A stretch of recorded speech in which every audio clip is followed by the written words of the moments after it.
Well, I guess we asked for that, didn't we?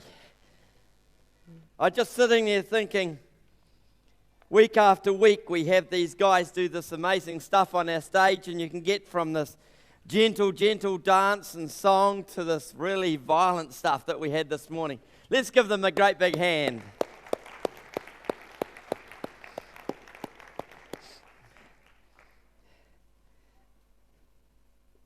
I was intrigued. Last night I arrived home to see the beginning of the game that happened last night. Tiddlywinks, wasn't it? And our team is allowed to do this very intimidating and very angry thing on the field. And it is. No matter how we look at it, that's the way it is. And now I sat there thinking about it. What's it all about? What's it really all about? I turned up this morning and, there was a number of young men not here. And the seats are pretty empty on this side. But I didn't realize they're at the back of the stage, and I thought, oh no, we won this time. But we don't win everything. And this morning, the subject we've got is a pretty serious subject. Terrorism, the power behind it. We're asking, is it the end of the world prophecy stuff? What are the causes? And how will it impact us? Exactly what is it all about?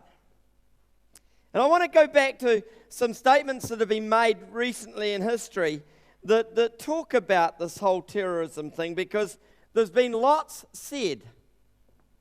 You've seen some brilliant stuff, both on the screen and on the stage, in terms of talking about some of the possible issues. But one of the biggest claims that's been made consistently, both by British Americans and also by some other people from other countries, like, for example, one by the name of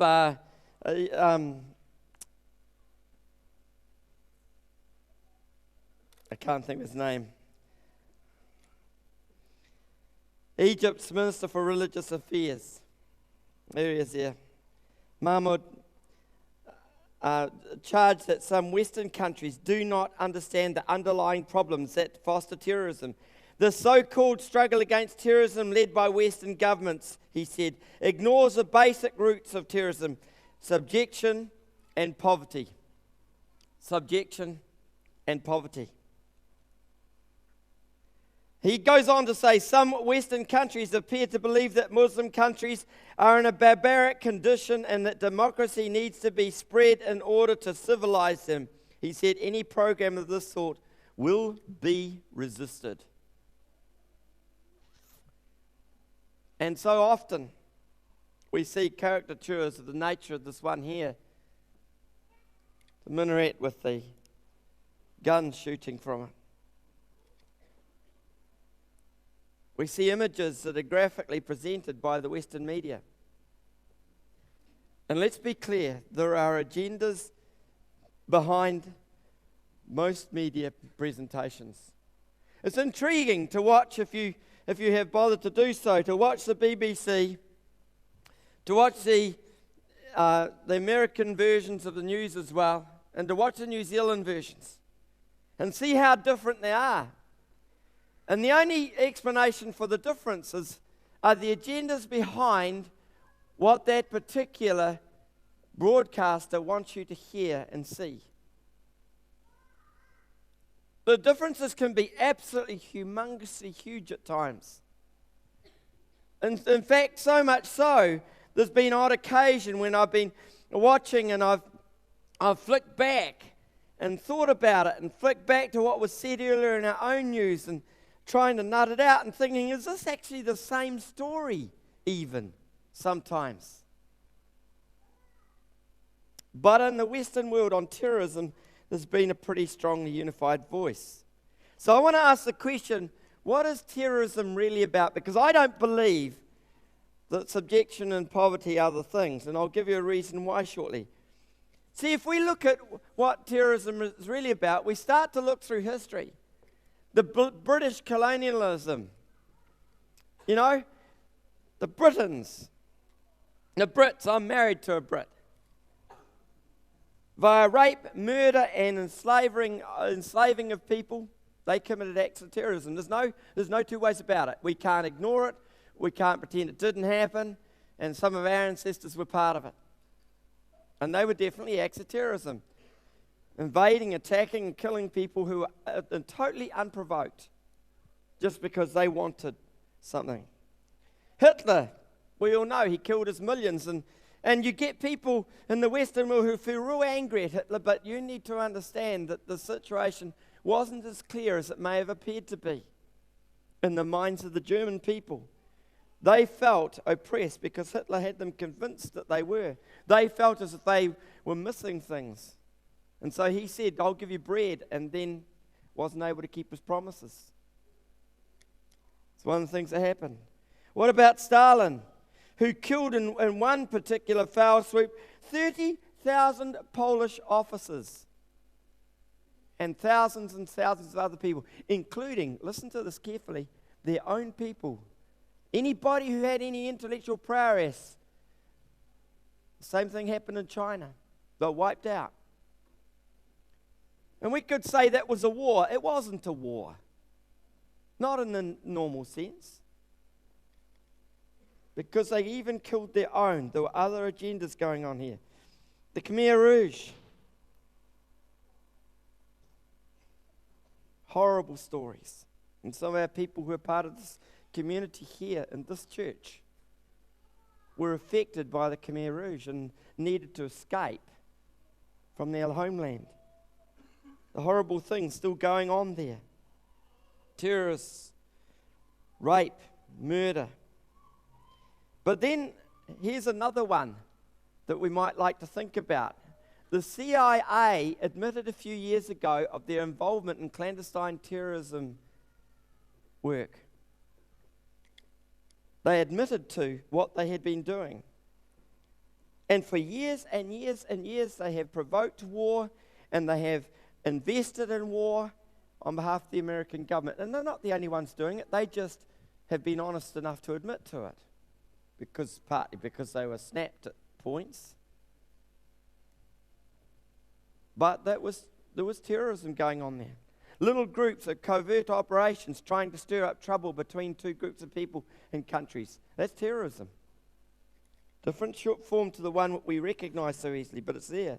What about the IRA? Who were provoked initially by injustices, yes. So they say. Tamil Tigers still operating in Sri Lanka right now. The Basques, as was mentioned on one of the movie clips, still killing, been going on for centuries. It's a terrible, terrible state of affairs and things. Now, what's actually really happening here? What about going back to the World War II? With some of the things that happened there, the kamikaze pilots and all the rest of it, sorry. Didn't mean to put that up. Kamikaze pilots and the war, the strike on America, an unprovoked strike.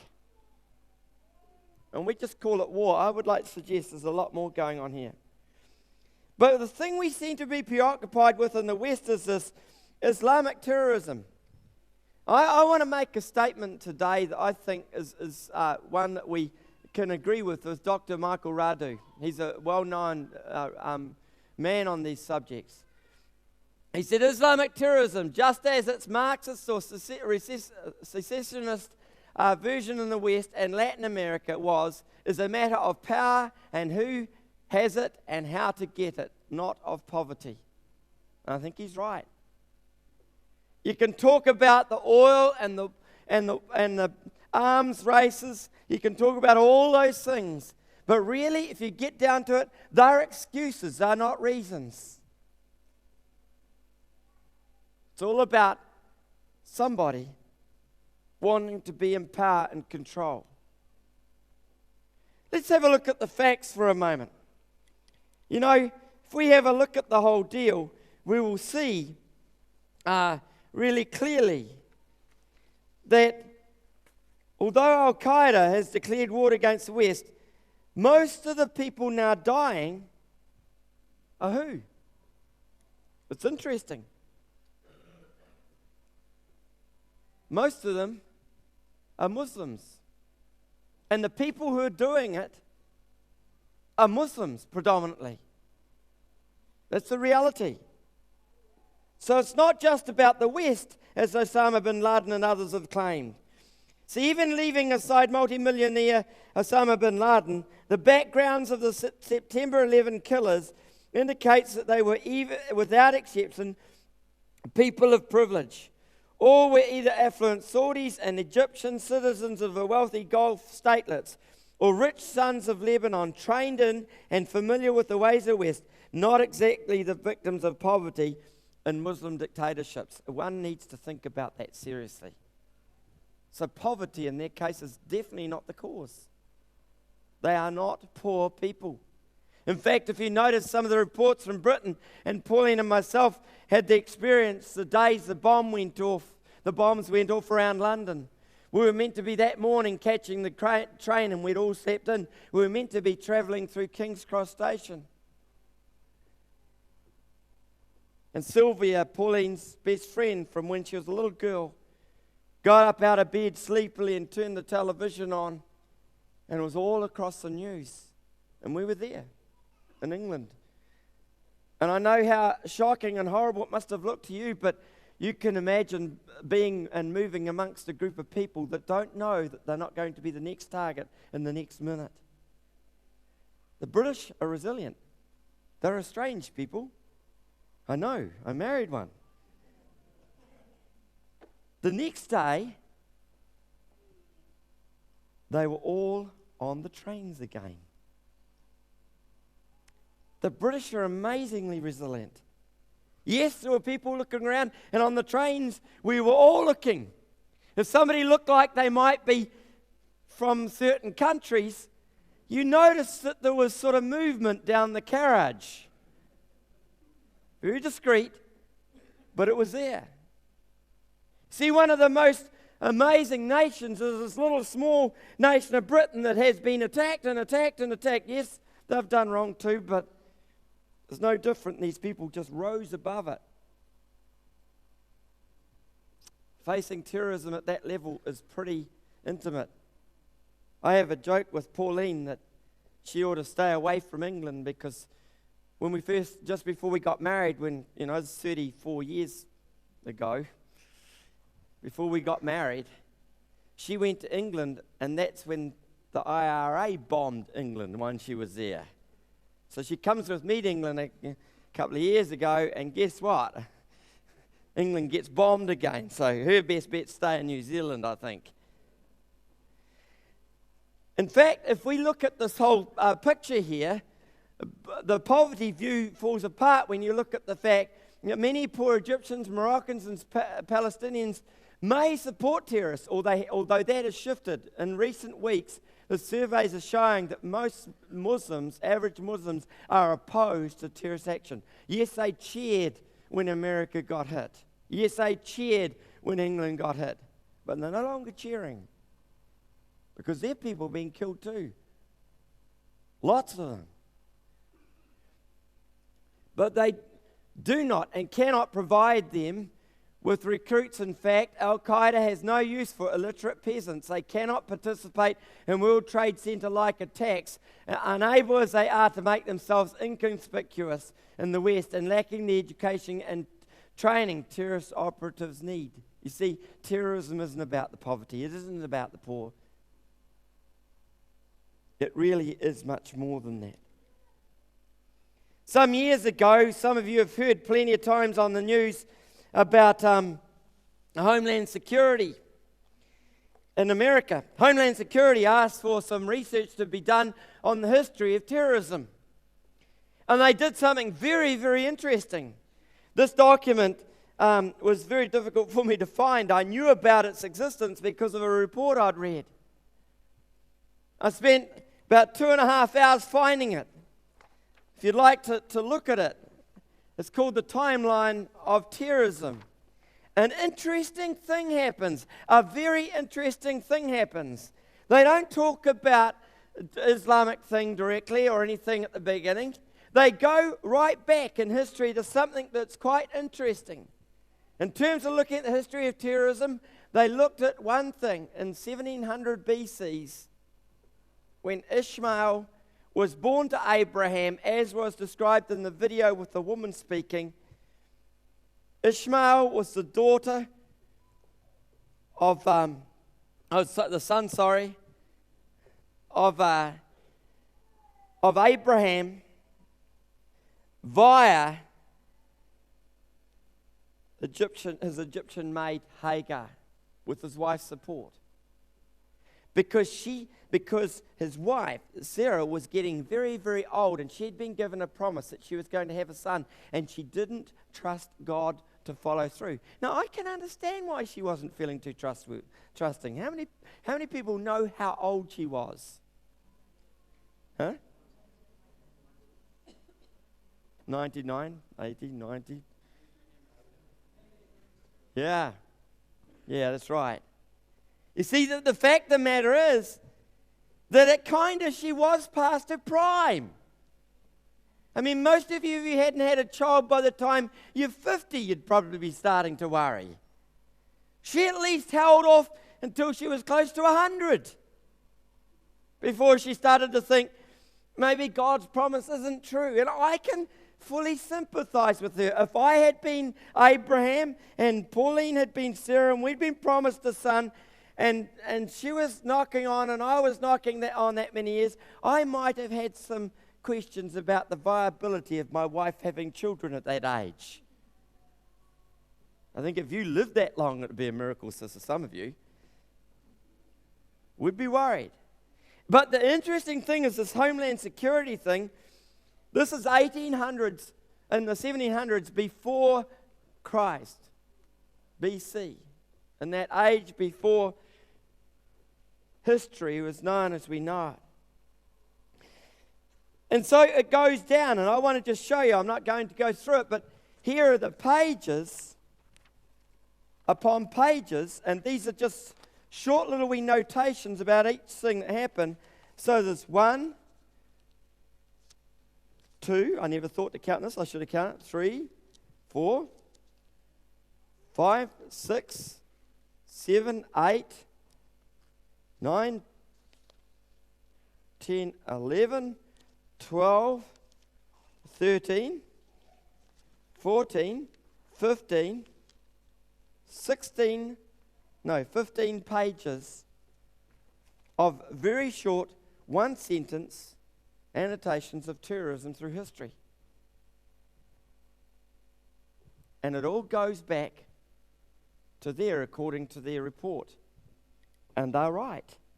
It's amazing that the government accepted such a report in such a way, because they are right. You see, the truth of the matter is, first of all, we had Ishmael, and then we had Isaac, who was born to Sarah. Amazing miracle. She had this baby in her very old age. And out of that, we get Islam, because Abraham was really concerned, and so was Hagar, very concerned about the destiny of the child. But God gave a promise, a great nation will come out of you. But he also gave the same promise to Isaac, and so we have Judaism, which out of Judaism, of course, Jesus came and Christianity came. So there's really 3 great religions of the world that came out of 2 young boys from the same father. And the root of a lot of terrorism in the world is established in a pattern that happened there.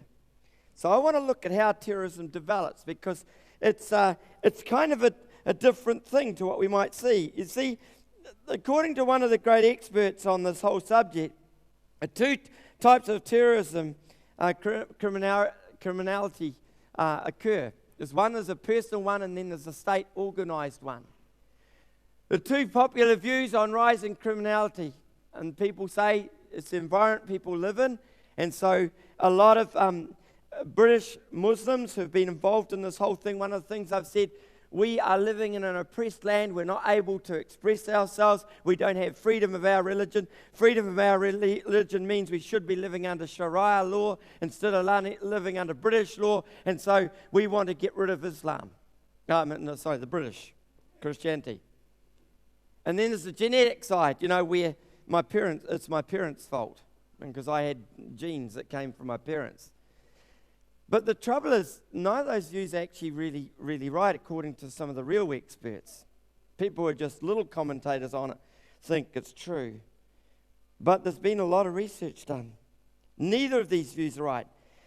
Lord Acton put it in these words. He said, power corrupts and absolute power corrupts absolutely. And that is the basis of terrorism. It's what I want over what you want. And if I want it hard enough, I'm going to take it, and I'll even take your life to get it.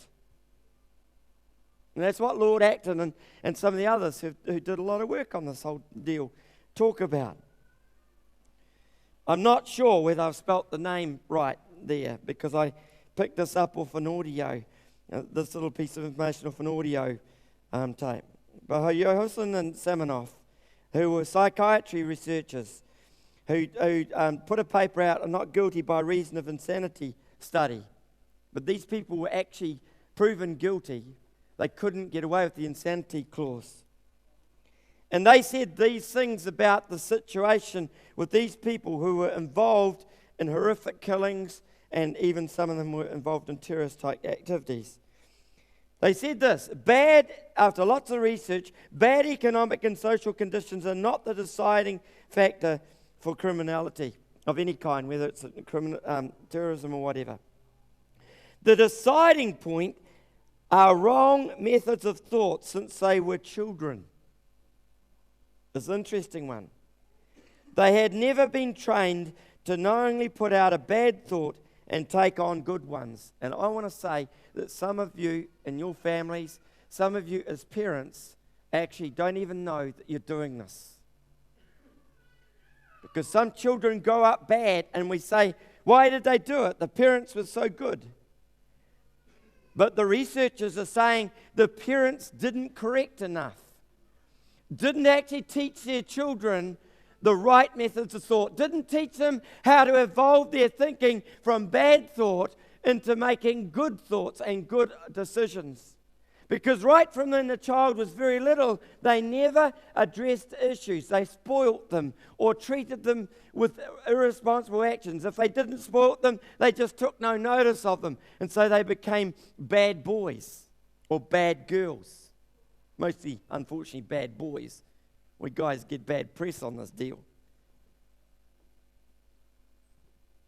And there's lots of people in our society who do this, including Christians. In fact, there was another set of research done on the ministers of children and how good and bad they are. And there's some really positive stuff about their ability, but not all of it's positive, especially with parents who had liberal forms of thinking and didn't follow biblical values at the strong point. Their children tended quite often to end up in trouble. It's an interesting factor. Rapists and murderers are not fundamentally different from others, said the research. In fact, not really any different to us. That's a point that they made. It was really clear. And one of the guys doing some work on this research, he was a Christian man who's well-spoken. He speaks at major gatherings and conferences. His name's eluding me right now, but if you want to get his name, I can give it to you later. Jesus said that if you have done it in your heart, then you have done it. In other words, if our children, or if we are allowed to continue thinking about doing something wrong, something bad, we've already done it. And so often when we get to that state, we often think, therefore I might as well do it. Physically as well.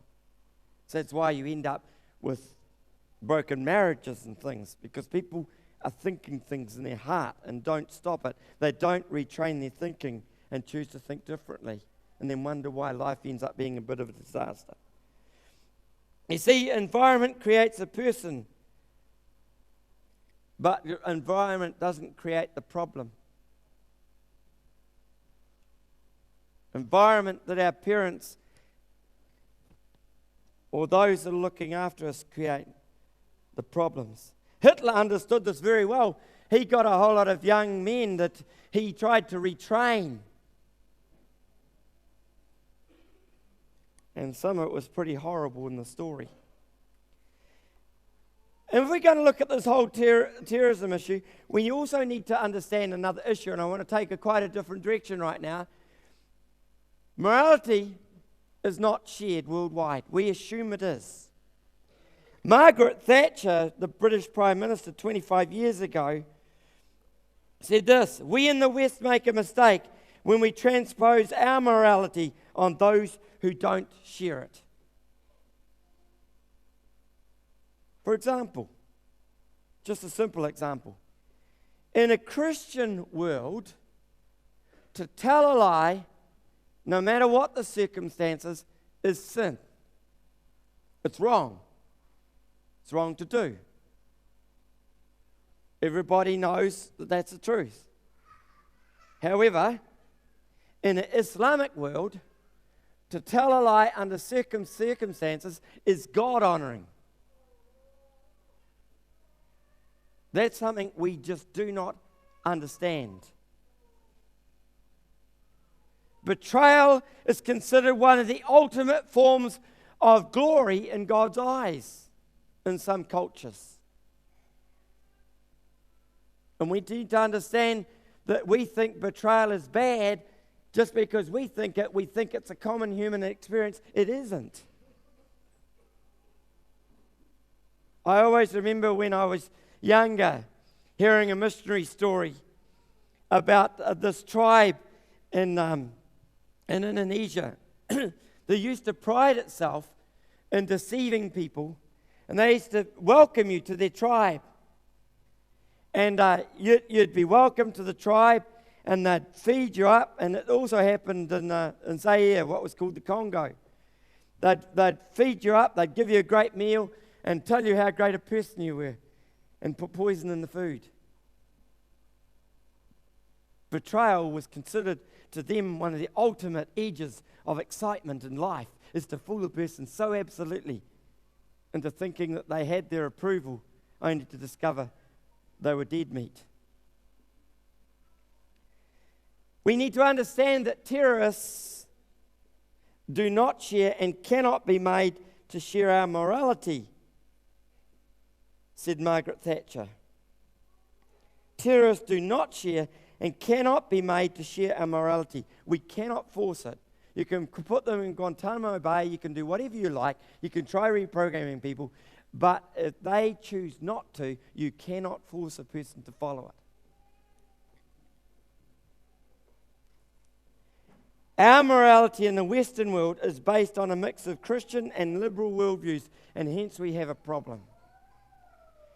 And one of the reasons that people in the Islamic world are really very angry at the Western world is because their children and their children's children are being exposed to a morality that we have allowed to exist. You know why the bombings happened in Bali? Simply because of the immoral activities that were going on in that row of shops and hotels. Dirty dancing, strippers, nightclubs. In Islamic law, that is so absolutely forbidden that you die for it. And they exercise their Islamic law in an Islamic country.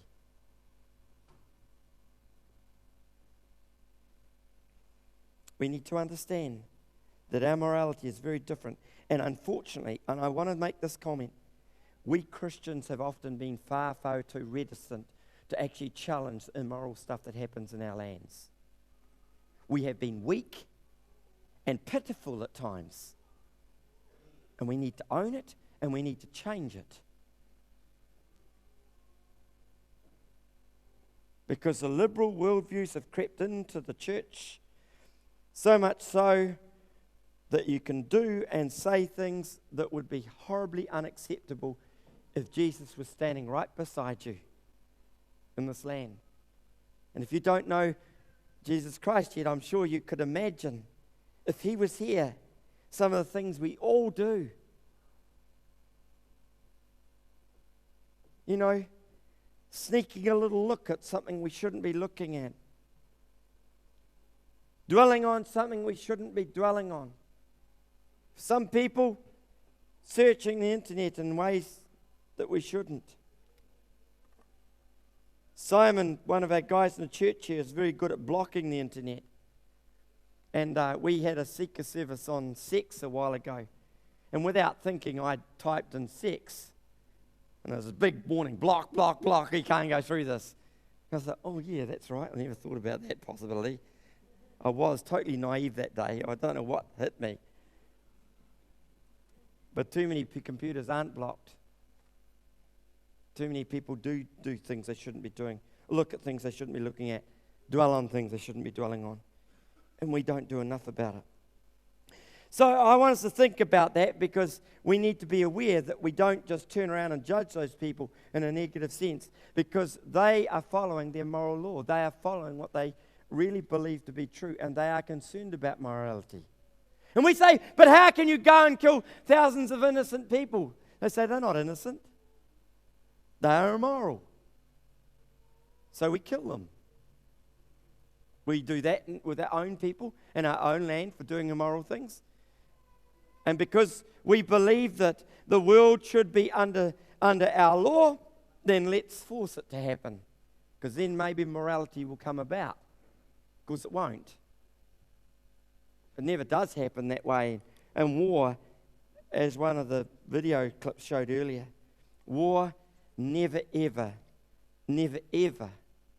changes morality for the better. It never has, it never will. So even Israel, that were told by God to go and invade the land when there was this immoral stuff going on, he told them what to do and how to do it, when to do it and why to do it. And the Israelites got themselves into awful, awful trouble. The reality is that God gave the judgment. But like one writer said, it is one thing for God to declare Israel to be his special people, whom he loves above all others. So Israelites would say, no, God loves us above all others. Well, but it is another thing for Israel to say it and to develop a mindset that considers all other races to be inferior. But such was the case. And it was this kind of ethnic pride and exclusivity that has helped to provoke other nations, particularly Muslim nations, to hate Israel. Eventually, in actual fact, in the scripture, after the Israelites had been God's instruments of justice on other lands, it got turned on them because they morally declined. And eventually the Jews were overthrown by the Assyrians and the Chaldeans as punishment for their abandonment of God. And then the Roman Empire came and did even more damage. And I want to say something really publicly that's probably going to throw one or two of you. I think this obsession on the part of some people that Israel has to be honoured and held high and supported financially in what they're doing is an abomination in God's eyes. I really do. I'm not going to explore why right now, but if you want to talk about it with me, I'm happy to do so. I think it is a real abomination. It's a twist of history, and it's a twist of some mindsets and some people that had a particular worldview, which is not helpful to any of us today. And we need to recognize that that is the case. So what does the Bible say about all this? We asked the question on the advertising, is the ends time stuff? Well, I want you to judge for yourself. Let's have a little look at it. In Matthew 13, Jesus was asked a question, when will these sort of things happen? When will the end of time come about?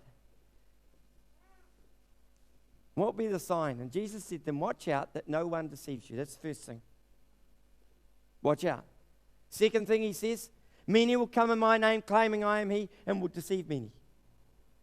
And to be honest, my personal opinion, is that Muhammad, amongst many others, has claimed a status, a position which is not theirs in God's eyes.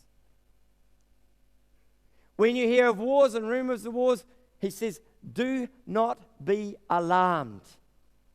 And I think we get too readily alarmed. You try sitting in the middle of England and travelling on the trains when there's bombs being let off the day before. We easily get alarmed, but Jesus really clearly says, don't be alarmed. Such things must happen, but the end is still to come. Now think about this whole business with terrorism. What is terrorism? Is it a war? Is it a rumor of war? What is it? Well, it's not really a war in the way we understand it, and certainly it's a kind of a strange set of circumstances. And in recent history, as I said earlier, there's all sorts of groups that get into terrorism. But what's actually happening? Such things must happen, but the end is still to come. Wars and rumors of wars. Look, I think we're in the middle of the wars and rumors of wars, but the end hasn't quite come yet. Hasn't quite arrived. Nation will rise against nation and kingdom against kingdom, says Jesus. There will be earthquakes in various places and famines. These are the beginning of birth pangs. You must be on your guard. Now, look, you actually read, because of one very poor translation of the Bible, lots of books that write about a whole lot of earthquakes increasing dramatically, and it's going to be huge numbers of increases in earthquakes and that. Well, in actual fact, that's a supposition they've made. There's not that actually many different earthquakes and famines happening in the world to what there ever has been. In fact, in record history, I went looking on this because a few years ago I used to think that there'd been increasing earthquakes because I was more aware of them. And that's actually what it was. I was more aware of them. The monitoring, since the beginning of monitoring earthquakes, indicates there's actually very little difference. It's not this huge increase happened like we imagine. We're just hearing more about it. But some of them are getting bigger, and that's different. Some of them are getting terrifyingly bigger in terms of consequences, not in terms of actual size, because they're hitting our cities. So I reckon that, you don't need to be alarmed, but I think you've got to be on your guard. And I think one of the things about being on your guard is saying, okay, God, if I should get blown up today, where am I going to be? It's going to be the consequences for me. And I think that's what being on our guard means. We need to make sure that we're ready no matter what happens to us. Last night, while the rugby was on, most of you couldn't have got your eyes off that. You were too fixated probably. On Channel 1, they had the 9/11 stuff and a whole lot of reflections on it. And photography work that had been done, and the very famous image of the man falling out of the Twin Towers. And a woman who thought it might be her brother. I asked the question, he had a long way to fall. A hang of a long way to fall. He fell for a long time. Did he talk to God on the way before he went? Maybe he did. I don't know. But most of us don't get that kind of length of time to think about it on the journey. We need to be ready. We need to be on our guard. So I want to talk now and finish off with coping on terrorism in the last 3 slides. In terms of coping with terrorism, when we get scared, the first thing to go is our compassion, the second is our tolerance.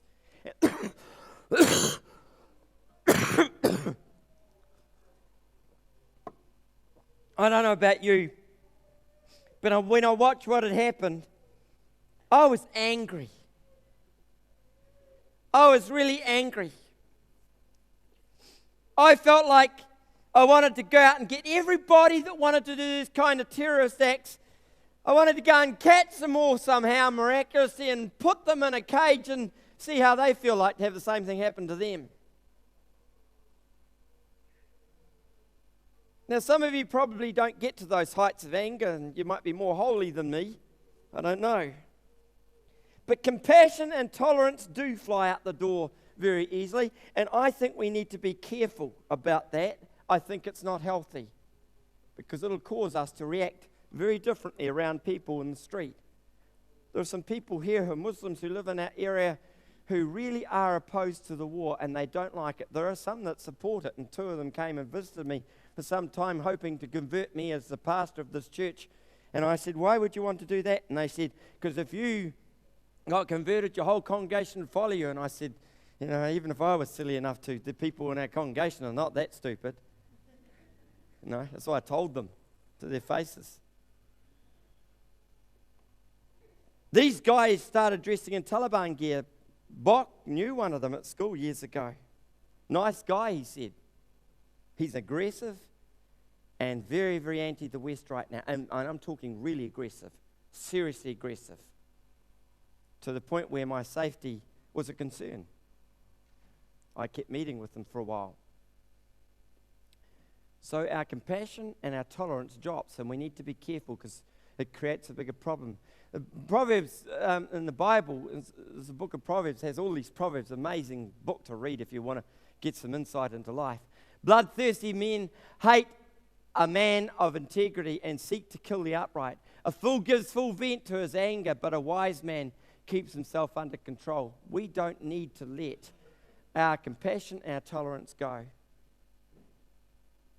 If you get to be a follower of Jesus, you know when you look at him that he never let his compassion or his tolerance go, even to the point of death.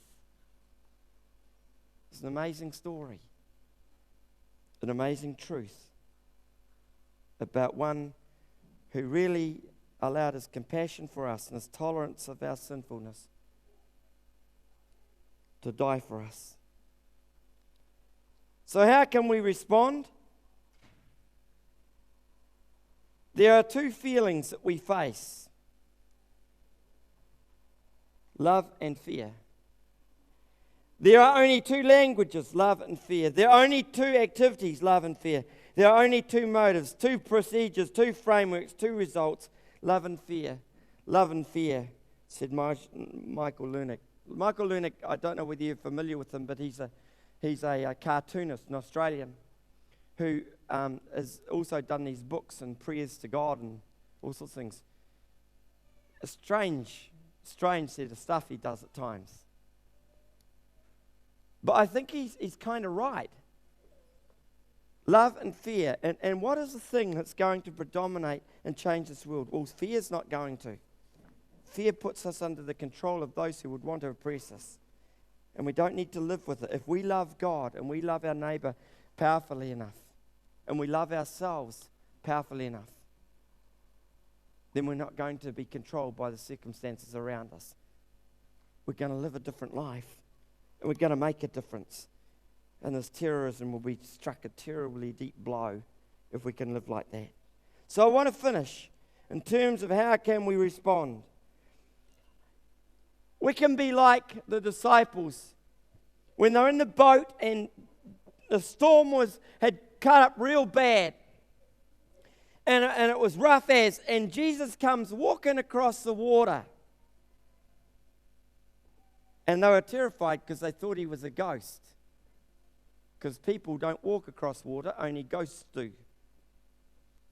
So they got really terrified.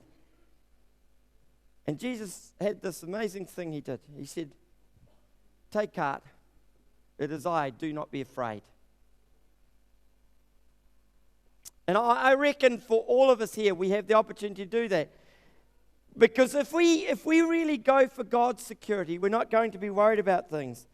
See, we can reject or accept him. That's our choice. But if we live with him, I think the ability to deal with issues like terrorism or whatever issue you face in life is going to be very, very different. How you handle life is extremely different. You see, if we go for God's security, we're not going to worry about this life or how we die even, because eternity's there. And if you're not familiar with me at all, please don't think I'm just getting up here and making statements. And please don't buy into imaging of society which so often says that Christians are weaklings.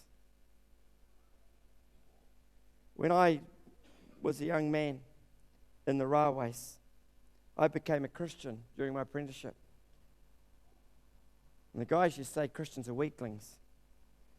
But none of them had to put up with the rubbish. None of them had to put up with the attacks or anything that I had to put up with as a young Christian. And after a while I figured out, and I said to them, the truth of that, the fact is you guys are gutless. You tell me I'm a weakling, but you're always attacking me, and I have to stand up to you. So I said to them, don't you tell me I'm weak. You're the guys who are weak. You have to gang together to pick on one person. You haven't even got the courage to even face up. And I let them have it. I got really quite frustrated with them. And I let an anger come that was a healthy anger. Jesus said, be angry, but don't sin. So I was careful. I didn't sin in the process. But I made it quite clear. I said, the truth of the matter is, I've got God on my side. I feel secure. And some of those guys are followers of Jesus Christ today because of that experience and that journey I went through in the workplace. Don't buy into the image of Christians being weaklings. We swim against the stream if we're truly followers of God. We make a difference in society if we're truly followers of God. We are called by God to have the strength and the courage to change the world. And many Christians have. Some people claim to be Christians but are not really followers. I want to say to you today, and I want to finish with a statement. To be a follower of Jesus Christ is the greatest honor in the world, but it's not the easiest choice. Make it, because it's worth it. Let's talk to God together.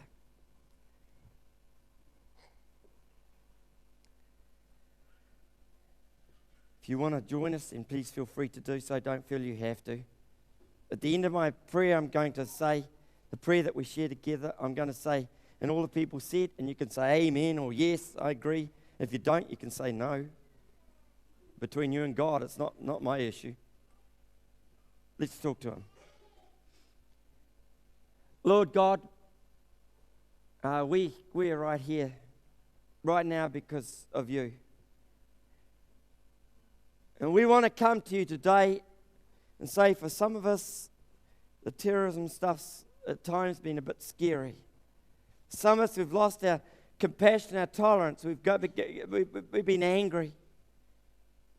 We haven't sought to really bring change to this world. We've been too preoccupied with living for ourselves and not seeing your perspective. Help us to be people that are going to bring compassion,